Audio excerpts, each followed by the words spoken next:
There is a video filmed in a backyard in Texas that for a few weeks, the whole internet could not stop watching. A man steps outside with his phone. The camera shakes a little. And then it finds the thing.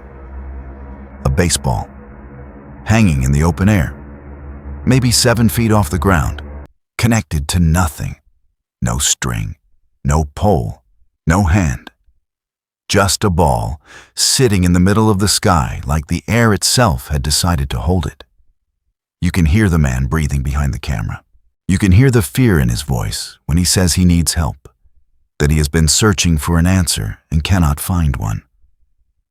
His dog stands a few feet away, frozen, staring at the same patch of nothing. And something in your chest leans toward the screen before your mind can catch up. The video did not stay in Texas. It crossed the country in a day, then crossed the world. Millions of people watched a ball refuse to fall. They watched a man wave a flashlight under it at night to prove there was no wire. They watched him shine an ultraviolet light around it, and the air gave back nothing. No thread, no trick, no seam. People started using words they do not normally use. Wormhole, rip in space, gateway, something coming through. He said he had turned down interviews. He said he was afraid the story would get too big. He said he half expected men in black suits to show up at his door. And the more afraid he sounded, the more we believed him. Because deep down, a part of us wanted it to be real. Now I want you to be honest with yourself for a second. The way you would be alone, late at night, with no one watching. When you saw something like that, a thing that broke the rules, a thing the world could not explain, some quiet part of you did not feel afraid. It felt relieved, because if one impossible thing is real, then maybe the wall between this world and the next is thinner than they told you. Maybe there is someone on the other side of it. Maybe the silence you have felt in the hospital hallway, at the grave, on the nights you prayed and heard nothing back. Maybe that silence is not the whole story. We are not really chasing floating baseballs. We are chasing a sign. We have been chasing one our entire lives. And there is always someone who knows exactly what we are starving for. There was a man in Texas who understood that hunger better than any preacher. He understood it so well that he built an entire miracle out of fishing line. And before this is over, I am going to show you who else has learned to do the same thing, on a scale you would not believe, and the one sign they can never counterfeit, no matter how hard they try. So stay with me. The man rented a lift. He told his viewers he was finally going up to touch it. Thousands watched the platform climb toward the baseball, holding their breath. Then the camera cut. The ball was gone, and in its place, a broom. Just an ordinary broom, hanging where the miracle had been. He started laughing. He told everyone to put their phones down and stop believing everything they see. The whole thing was fishing line, clear, thin, invisible in the right light. Strung between 2 points he had kept just out of frame. There was no wormhole. There was no gateway. There was a man with a spool of line and a very good understanding of what we are like. Some people were furious. They said they felt tricked, made into fools in front of the entire internet. Others just went quiet. Because the clever part was never the trick. The part that stings is how badly we wanted it to be true. And while that was happening, another story was moving through the same feeds. A storm had torn through a small town, the kind of storm that does not negotiate. Trees ripped out by the root, cars folded, roofs peeled back like paper. And in the middle of all that ruin, so the story went, one thing was left standing, a cross, a crucifix untouched, while everything around it was flattened, not a scratch on it. People shared it by the millions. They did not share it because they had checked the town, or the date, or whether any of it was even real. Most of them never verified a single thing. They shared it because of what it did to something inside them. Because after a week of watching a man fool the world with a broom, here was something they were desperate to believe could not be faked. A storm takes a town, and the human heart does not ask first whether the photo is real. It asks whether God is still there. That is the question under all of it. Not is the cross standing. Is anyone standing with me when my own roof comes down? So we are left with two stories. One is a lie, a man built on purpose.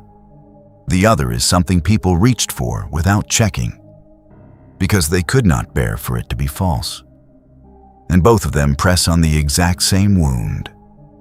We are a people starving for a sign. And starving people will swallow almost anything you hand them. Think about the world you actually live in now. You can no longer trust a photograph. You can no longer trust a voice on the phone, even one that sounds exactly like your own son asking for money. A video of a person saying words they never said can be built in an afternoon on a laptop by a stranger. Faces, voices, whole events, generated, seamless, convincing. We have built machines that manufacture wonders on demand, and we feed them all day long, with our thumbs, without thinking.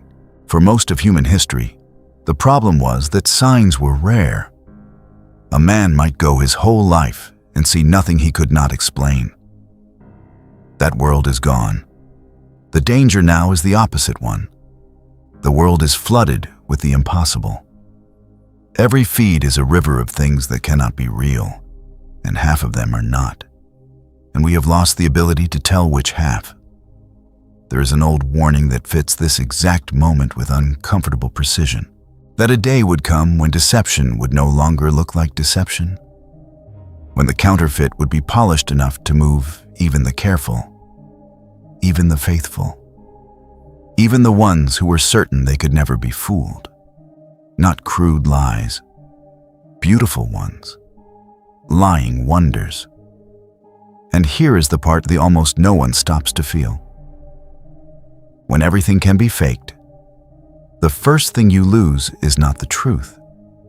The first thing you lose is your ability to be moved by it. You see 1,000 miracles a week, and you believe none of them. Then the real thing passes in front of you, and you scroll, because you have been trained to assume it is line and broom. The counterfeit does not only deceive you, it exhausts you. It quietly burns out the very part of you that was built from the beginning to recognize God when He comes near. That is the wound underneath the joke. We did not just get fooled by a man in Texas. We have been getting trained every single day to disbelieve. So let me ask the question the prank was really asking. Why are we like this? Why does a floating baseball stop 1 million people in the middle of their day? Why does a cross in the rubble travel further than any sermon ever preached? Some will tell you it is ignorance, that people are gullible, uneducated, easily led. That is the lazy answer, and it is wrong. The smartest people you know reached for those stories too. Doctors, engineers, skeptics who pride themselves on never being moved. They leaned toward the screen just like everyone else. The hunger is not a defect in the stupid. It is a fingerprint in all of us. You do not ache for water unless water exists.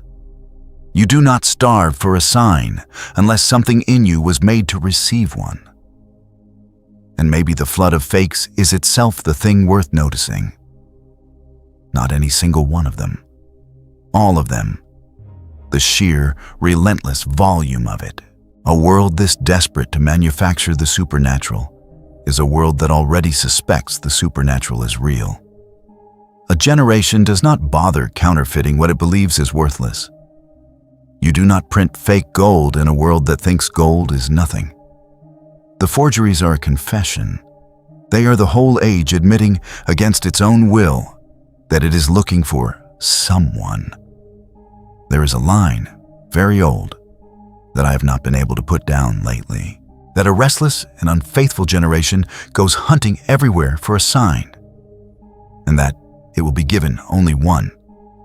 Not a baseball, not a photograph, not fire called down from the sky on cue for the cameras.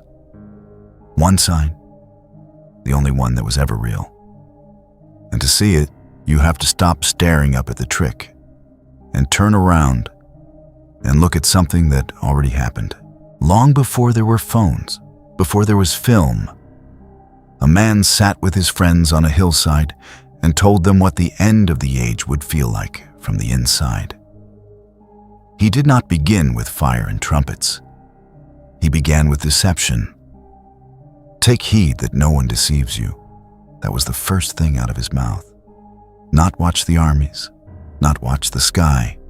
Watch what you let yourself believe. He told them false signs would come, great ones, wonders convincing enough that, if it were possible, even the chosen ones would be pulled under. Sit with that phrase for a second. If it were possible. He was not warning the foolish. He was warning the faithful, the people most sure they could not fall. And one of his own, years later, wrote of a power that would come with all signs and lying wonders. Lying wonders. Not no wonders. Real-looking ones. Effective ones. Miracles engineered to bend belief in exactly the wrong direction. Now hear how the old book actually pictures this, because most people get it backwards. It does not show you a single villain with a single face you could point at in a crowd. It shows you a system, an order, a machinery of persuasion that makes the whole earth marvel, that calls fire down from heaven for the watching world, that builds an image and teaches the nations to bow to it.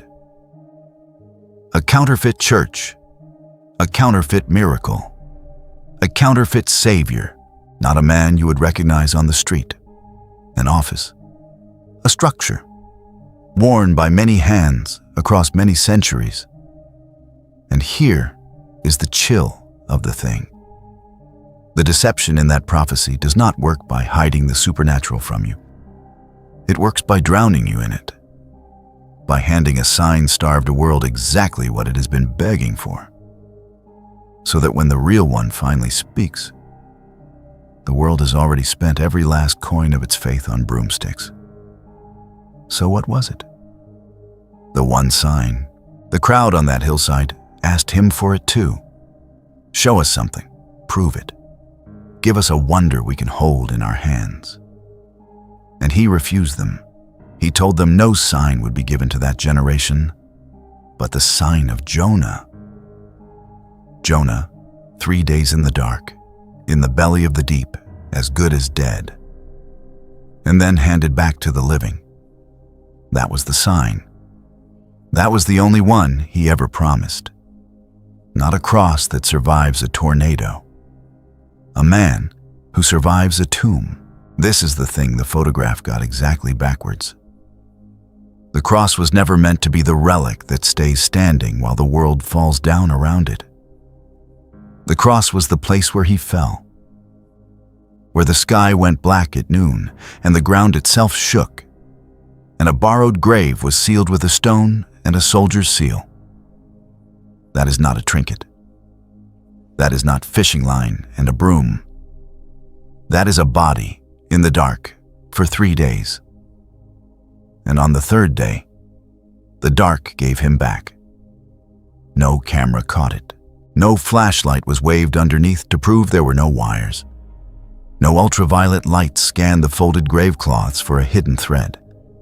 The first people to see it did not even believe it. They called it a lie, a trick, a stolen body, the raving of frightened women. Which means the sign you have been starving for your whole life is not the kind you scroll past. It already came. It came quietly, in a garden, before sunrise, to people who were absolutely certain it could not be true. And it remains the only wonder in human history that no man has ever once managed to fake. You can forge a voice. You can forge a face. You can forge a floating ball and a weeping statue and fire out of a clear sky. No one in 2,000 years has forged an empty tomb. So go back to the backyard in Texas. A man fooled the world with fishing line because the world was already leaning in, already wanting, already half believing before he ever pressed record. That was not his genius. That was our condition.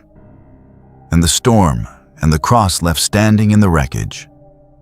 Millions reached for it without checking a single fact, because the heart does not fact-check what it is desperate to be true. Both stories are the same story. A people built for a sign, surrounded by counterfeits, starving in the middle of a flood. That prophecy on the hillside was never really about some far-off future.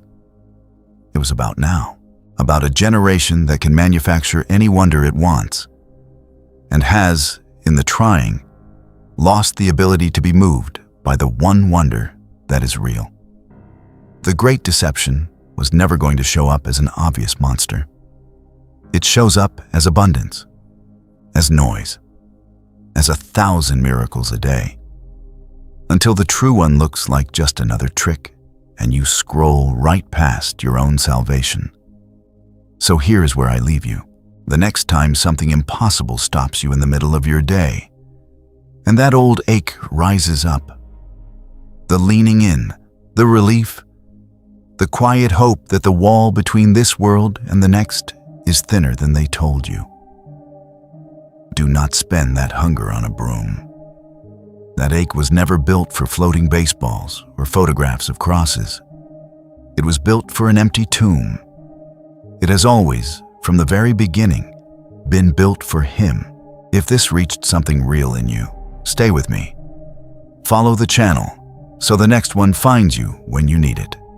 Send it to 5 people who have been scrolling past their own ache, pretending it isn't there, and tell me, honestly, in a comment, what have you been looking up at lately? And what should we sit with next? The world is full of signs that fall apart the moment you reach out and touch them. There is only one that never has.